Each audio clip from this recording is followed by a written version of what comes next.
Assalamualaikum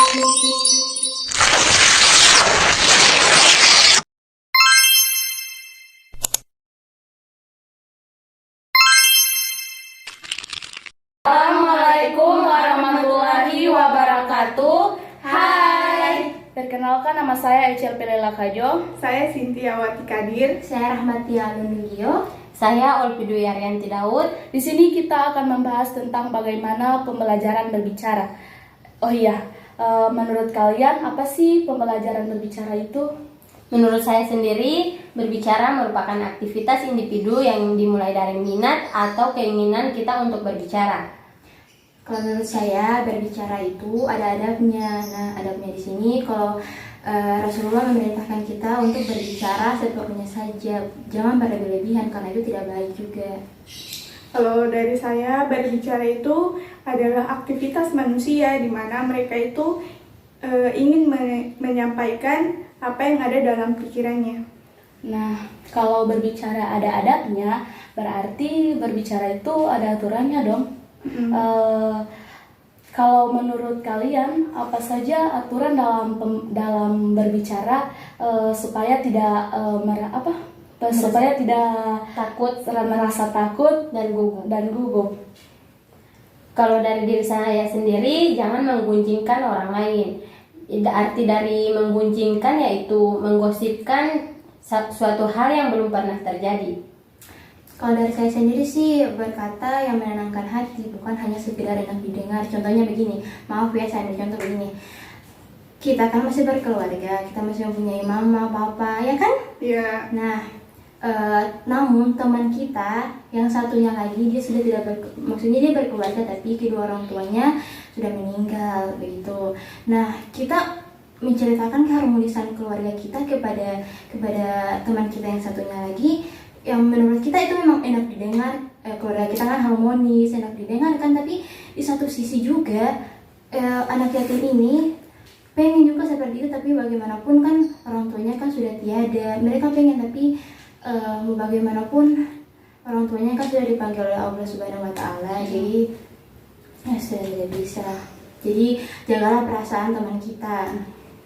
Kalau dari saya itu agar lawan bicara kita itu merasa nyaman, kita itu jangan membicarakan keburukan orang lain di depannya.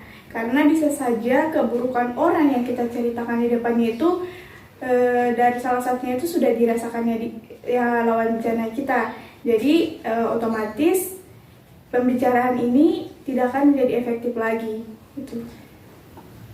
Nah, kalau berbicara dengan public speaking, menurut kalian berbicara dengan public speaking itu menakutkan apa enggak sih? Tergantung dari setiap orang sih. Tapi banyak orang nih yang bermasalah dengan public speaking. Contohnya grogi, gugup lah. Gimana sih caranya agar berbicara melalui public speaking itu tidak merasa gugup atau grogi di depan umum? Gimana caranya? Kalau menurut saya sendiri, lawan rasa malu. Malu adalah salah satu alasan kita untuk takut berbicara di depan umum. Anggaplah semua orang itu yang menjadi audiens sama seperti kita sendiri. Kalau menurut saya sendiri, pikirkan saja hal-hal yang positif, jangan yang negatif. Maksudnya di sini, pikirkan saja yang membuat kita nyaman, bahagia.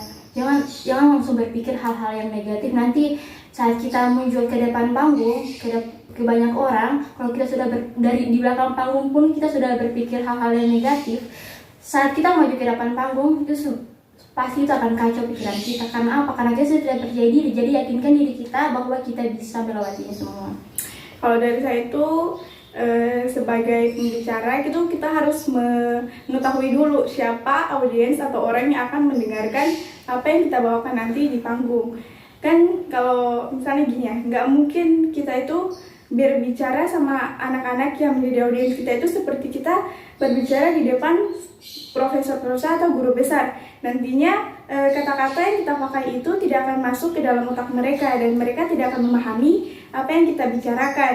Jadi kan hanya akan sia-sia saja apa yang sudah kita sampaikan kepada mereka. Oh, jadi seperti itu ya? Yakinkan diri kita bahwa kita bisa. Oh ya, hampir lupa nih. Gimana sih kalian kan sudah di dunia perantauan nih, di kampungnya orang. Gimana sih kalian di saat jauh dari kedua orang tua nih? Gimana perasaan kalian? Sedih sih. Rindu pastinya. Pengen pulang. Selalu pengen pulang. Alasannya kenapa? Karena rindu masakan kedua orang tua, Rindu suasana rumah. Terus kalian tidak ingin pulang gitu?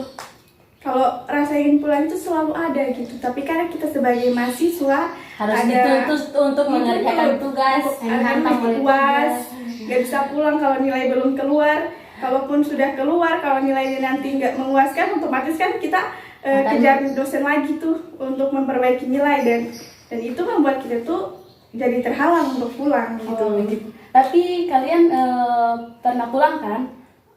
Pernah sih, tapi Pernah. tetap rindu. Oh begitu ya. Jadi cuman begitu ya. Iya. Sekian video perbincangan singkat dari kami. Terima kasih. Wassalamualaikum warahmatullahi wabarakatuh. Bye.